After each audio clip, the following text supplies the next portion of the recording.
after the Defense Forces Day, also after the Heroes Days. So it is quite the order that we have this press briefing with you. We have had several political meetings, including the one last week, and on each occasion, the President delivered keynote speeches, and those keynote speeches were a pointer as to what is the mandate of the ruling party and its organs on the way forward for Zimbabwe. We are also having this press conference a month before our seminal annual event, which is the party conference. The party conference this time is going to be held in Mutare. This is Manicaland province. And that time onwards, there's an influx of Zimbabwean recruits. Initially, there are hundreds, there are thousands, there are tens of thousands, maybe there are hundreds of thousands. Most of them, 80% of them, passed through Manicaland to go to Mozambique. It became our new EFS for the revolution. And again, 80%, not more, passed through Manicaland back to fight in Zimbabwe. So it is befitting that this province, which became the bastion of the Chiwenga II, in the hour of victory between 75 and 79, should be honored in this party conference, and its rightful place in the birth of modern Zimbabwe be recognized. So the ruling party, through its national chairperson, has been going flat out to make sure that our conference in Manicaland is one of the most wonderful, faithful in terms of the decisions of economic importance in Zimbabwe.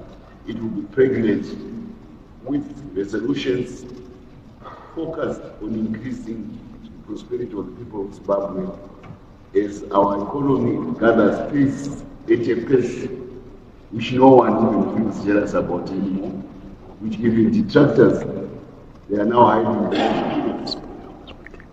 blankets, under blankets, because we have made it in terms of delivering a modern economy to Zimbabwe. So the work schedule of the party conference will recognize the fact that for the first time in 75 years, major exports of Zimbabwe in the neighboring region, neighboring Italy, are now passing through Italy to Bayer, as opposed to going through Bayer Bridge and Musina to Durban. This is a major turnaround of the economic performance of Zimbabwe. And if there's anybody who wants to see the testament of President Mutsvangwa and the Second Republic at work, it is this singular development that Bayer and Mutare have been restored as the natural gateway of Zimbabwean exports. Remember, Durban is 2,000 kilometers away from Zimbabwe, from Harare. Mutare is only 300 kilometers away from from Bayer in Mozambique. It is not very well the province of Mozambique. So these geopolitical issues made Mutare, made Bayer lose their status as the eastern gateway of Zimbabwean exports, of the internet exports. We are only 5 years into the Second Republic of President Mutsvangwa. what a dramatic turnaround that Beira and Mutare now carry more of our exports to the world than Durban, which is far away. And the future of this region is even brighter when you consider that it faces the Indian Ocean and the major emerging global economic powers of the world.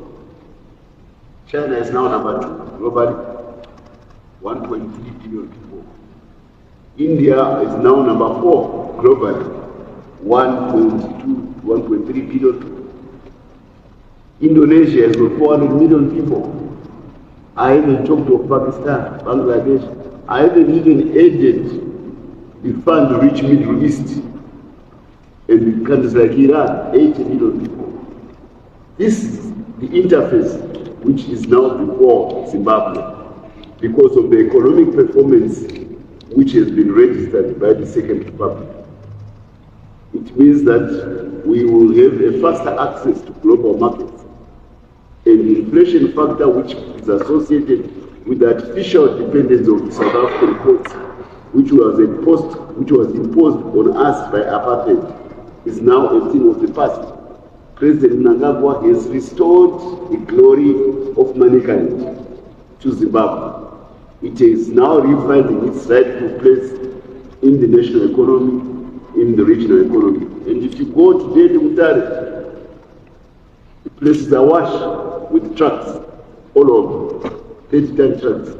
You would be hard put to even drive at a fast pace along the streets of Mutare. The border is bursting when it seems.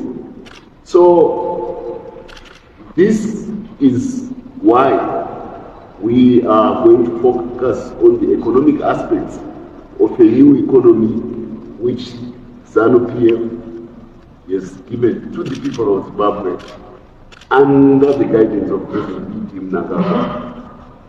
He has done miracles. And for clarity, I just want to highlight what are the major CEOs of this economy. All of them have an imprimatur, they have a footprint of our country. How that would be possible from a physics point of view, it's an impossibility. But somebody was manipulating a calculator against our economy. In 2008, I give you one index. Our gold production slumped to 3 tons in 2008. We were kicked out of the London Bullion Market Association, which is the regulator of the gold trade. We used historically to have always a seat on the London Bullion Market Association in London. Not surprising, because the history of this country is the history of gold. Let's Zimbabwe civilization, it is a stable currency that we paritize the price of gold between the global market and the internal market. So he killed the smuggling of gold, Comrade President Mnangagwa. Because the price of gold in Zimbabwe is almost the same as the anywhere on the gold market today about Zimbabwe's gold production. These are international figures. They don't come out of this building. These are from an authoritative trader of gold. Zimbabwe is 51 tons of gold per annum. This is at a time when the price of gold is increasing. When this happened in 2008, probably gold was $700 an ounce. Today, gold is hovering at $3,500, maybe $4,000 an ounce. You can see why our currency appreciates. Now, there is a couple, I'm dwelling on this because there is something I want to exercise, that the prosperity of Zimbabwe is based on chicanery, fraud, laundering, stealing, this. Don't be jealous about your own citizens if they make money out of the economic activity which is going on in the country. Don't be jealous about them. And if you have a template that only colonial people can be rich and not Zimbabwean people can be rich, then you are not for the new republic. Because the president, my youth, I say this with a little bit of an angst, because some of the young people who have made money are not supposed to. They are branded as thieves, the national thieves, when actually they are playing a very active role in the production of gold and making sure that young people who are digging gold get a price which is commensurate to their hard work. That's why they produce more. Maybe if I mention Scott Tagwirei, you say maybe there's an axe to grind. I come from Chiwenga. That's my district. Chiwenga probably is the fastest growing GDP in the country today as a town. Between the road to Chinoi and the road to Harare, there is a company called Magaya Gold Mining there. This is former giant mine. 4 years ago, the young man came to me as a lawyer, asking for my blessing to evict 5,000 to 10,000 SME gold miners at that giant mine. The reason why he came to me is because I'm the top politician in Mashonaland West. He says they are interloping, they are trespassing on our EPO, the EPO of these clients, which is the Delagio group, the one in PLS mining, PLS mining in Chiwenga. I said, if I allow you to evict them, I will lose the elections next time we go to the polls, because these are ZANU-PF supporters. Why don't you allow them to dig surface gold, which you don't need anyway? Because it is a surface and it doesn't require a lot of capital. When they clean it off, they get into deeper shafts. They will require capital on a scale which they cannot provide themselves. You can then come in and fund them or buy them out. He went back to his clients, to his principals, that young lawyer, and they decided to adopt a method which I had suggested. 3 years later, I visited that place. I couldn't believe it. The amount of frenetic gold mining activity going on, with mounds of gold everywhere. All of them annotated, all of them supported, with ball mills, everything going on. This company now produces half-ton of gold every month. They are going to take the model to Mazoe, they are taking it to Chiwenga, they are now going to Rwanda. These are Zimbabweans, young Zimbabweans. I can mention the name, but probably I shouldn't, but I will. It's called Zwelilunga of Magaya Mine. This is the new breed of Zimbabwean gold miners who are making money. So when you see the zig strengthening, don't be surprised, because these people are digging gold. He is only one of many who are doing that. This is President Mnangagwa at work. This is ZANU-PF at work, charting a new economic path for Zimbabwe. I want to say this appeal because I'm going to entertain some questions. Then all of them send around black marking Zimbabwean entrepreneurs. Maybe there's one president here and there. Maybe there's one who is showy here and there. But that is not a reason to throw away the baby with the bathwater or to have a blanket condemnation of a new class of African entrepreneurs who are riding on the resource restitution of ZANU-PF since we won the war, the land. The what is above and what is below. This is where we are going. I'm going to, there's a similar story going on with tobacco. Young people produce $1.5 billion worth of trading tobacco every year.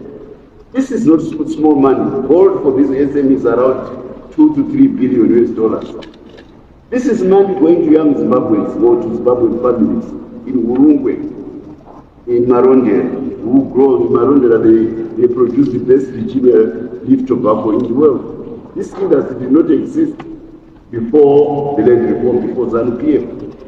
But it is now contributing as the second pillar of the Zimbabwean economy, the sinews which I talked about. I go to steel.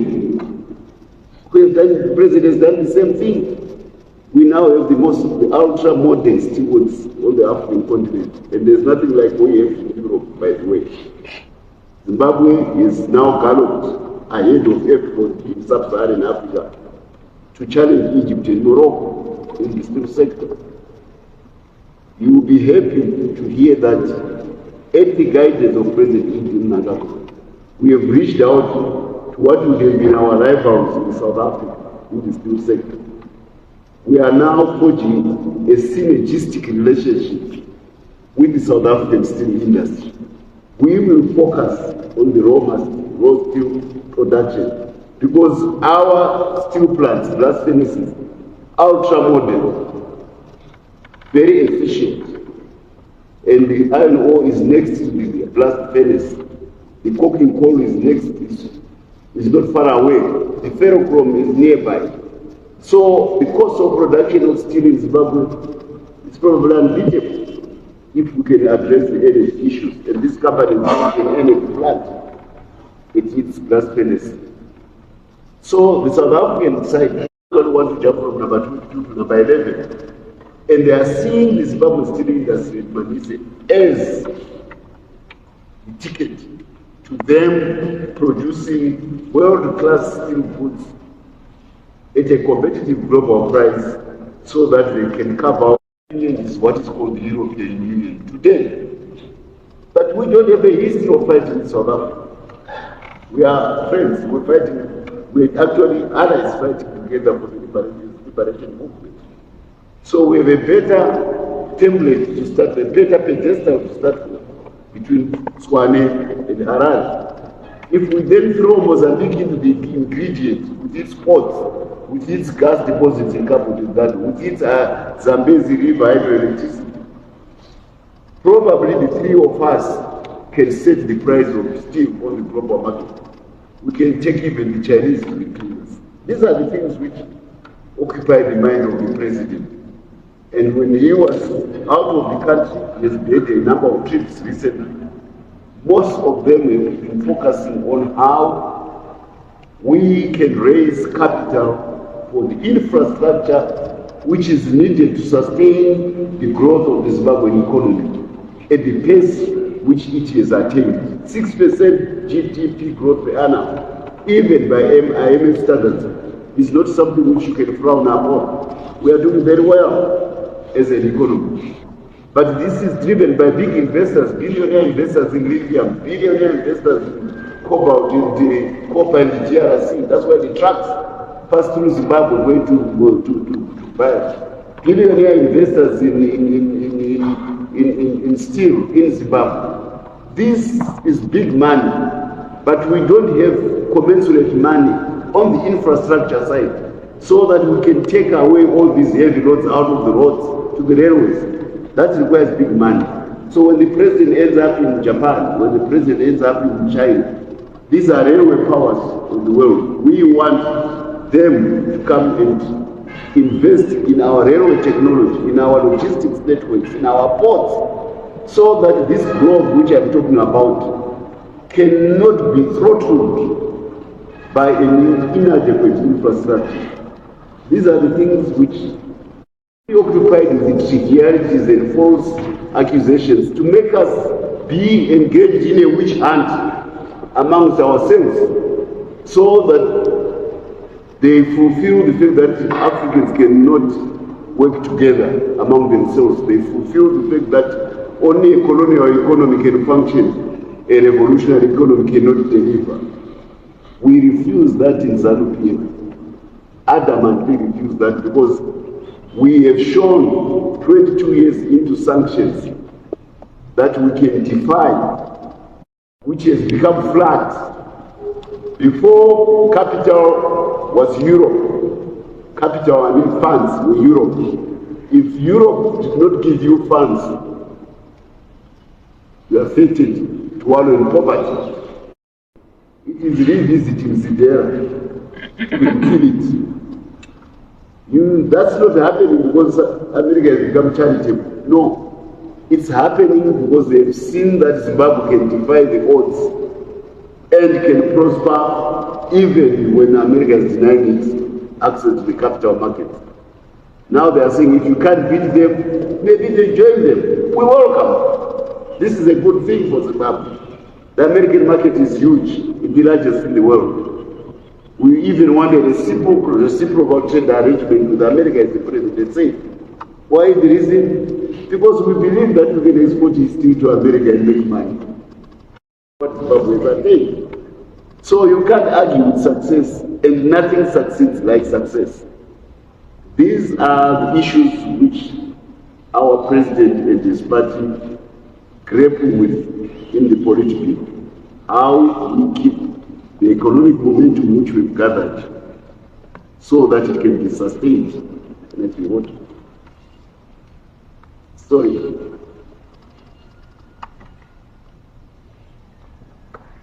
The political also gets preoccupied with issues of food security. Yes, we are aware that there's something amiss.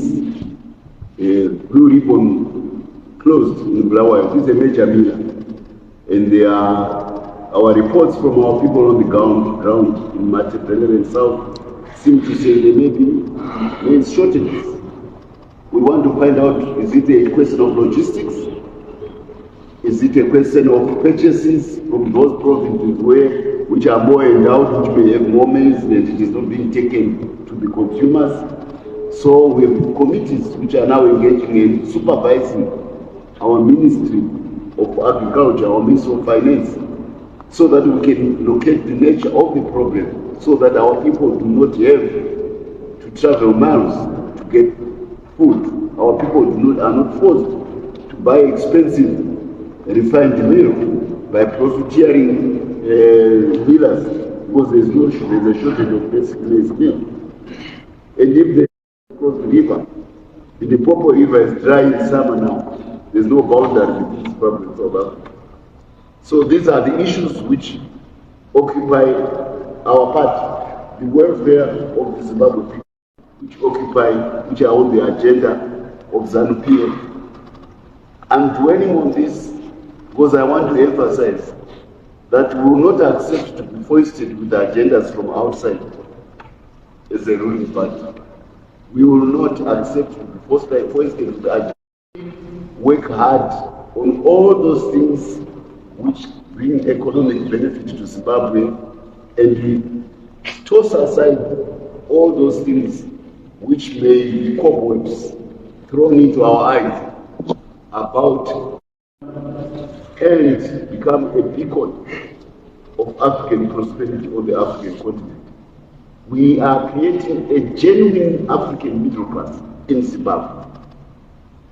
Our own genuine middle class, rooted in their day-to-day hard work on the resources which they were given by God, so that they can use those resources to build prosperity for their families all over Zimbabwe.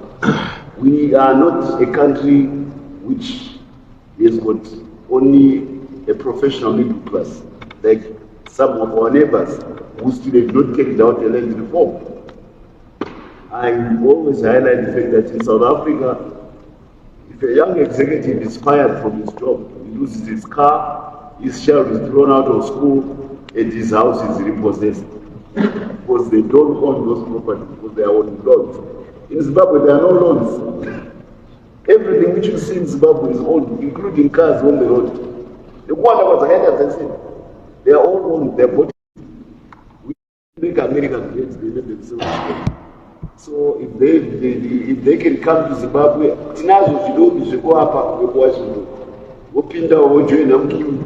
if they can beat Chinese investors, so be it. If they can beat Indian investors, so be it. If people just still planted money, those young people, the president is going to keep them. Most of the world as Zimbabwe, but they were supervised by the Chinese.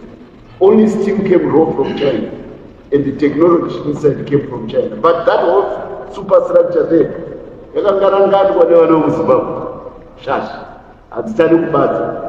So with a population like that, with a country so well endowed, with a party which is so well committed, we cannot go wrong. This is where we are going as a country. I don't want to talk too much before I answer entertain questions. Because in Mawaya Maka understand there must be a lot of burning questions. But I felt I make everybody understand that let's not be unduly critical of each other when some of us become prosperous because of the good work which we are doing. And when the success, let's admire it. Yeah, even sometimes when the showy ones who do wayward things, not everybody is good a standard behavior in the country. We all come in our diversity. I will entertain questions and they come to a few other things as we go along. But for the time being, I don't want to be a monologue.